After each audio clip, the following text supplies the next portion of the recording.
मैं गौमूत्र की बात कर रहा था। मृत्यु लोक का वरदान है। 3 चीजें वरदान है। एक है नीम, एक है नींबू, एक है गौमूत्र। तीनों को याद रखना। रोज नहीं तो 8 दिन में ये आपके पेट में जाना ही चाहिए। नींबू, नीम खाने से सिर के बाल नहीं उतरते। हाँ, गर्भ में संतान है तो माताएं नीम की पत्तियां न लें, उससे गर्भ स्राव की भी स्थिति हो सकती है। इसलिए पहले से संदेश, झुर्रियाँ चेहरे पर नहीं पड़ती, डायबिटीज कंट्रोल में रहती है, लीवर स्वस्थ रहता है। करेले का रस, नीम की पत्तियां लीवर के लिए वरदान है। यदि किसी के लीवर में सूजन है, कोई किसी भी प्रकार का इन्फेक्शन जैसा हो रहा है, मैं निवेदन करूंगा, यदि किसी को भूल करके भी जॉइंटिस हुआ है, पीलिया हुआ है, 1,00,000% उसके लीवर के ऊपर चोट जरूर आई हो। क्योंकि मैं भी तो आयुर्वेद की किताबें पढ़ता हूँ। भले ही आपको आपकी रिपोर्ट से नहीं पता है, आप रिपोर्ट करवा लेना। उसके ऊपर कहीं सूजन, कहीं ऐठन, कुछ न कुछ उसके ऊपर उसका फर्क जरूर पड़ा हो। ऐसे लोग हफ्ते में 2-4 बार करेले का जूस पीते हैं। लीवर के लिए मृत्यु लोक में करेले का रस किसी वरदान से कम नहीं। बहुत सहज उपाय है। 1/4 करेले का रस, उसमें यदि डायबिटीज है तो थोड़ा सा खीरा डाल लो, उसमें थोड़ा सा उसमें टमाटर डाल लो। तीनों चीज़ों को मिलाकर मिक्सी में डालकर रस निकालिए। ये डायबिटीज आज हर तीसरे व्यक्ति को है। घबराने की बात इसलिए नहीं है। थोड़ा भी आपने संयम कर लिया, ये सीधे 400 से 200 पे आती है 24 घंटे में। हमने लोगों पर इसकी परख की है। 400 से थोड़ा भी आपने कर लिया, 24 घंटे में सीधे 400 से 200 आती है।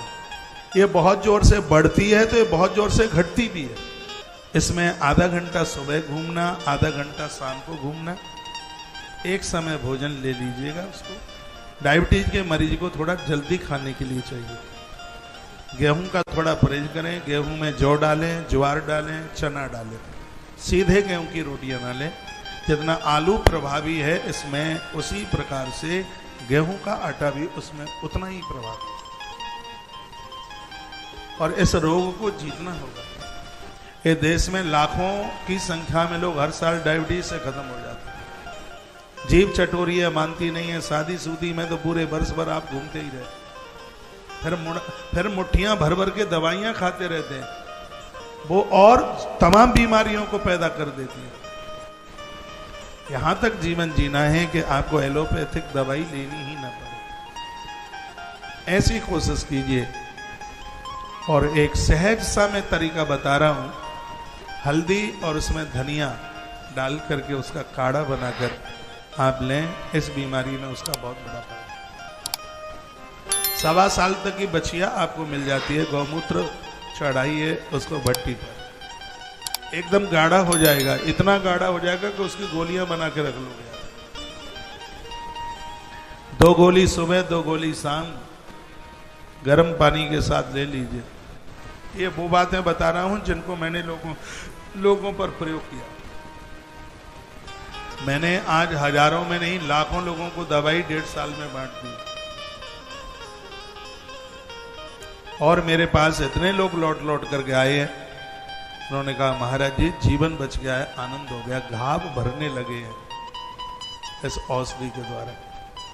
आप भारत में रहते हैं तो अजवाइन और काले नमक का चूर्ण रात्रि को सोने से पहले लेना मत भूलना। मैं लेता हूँ।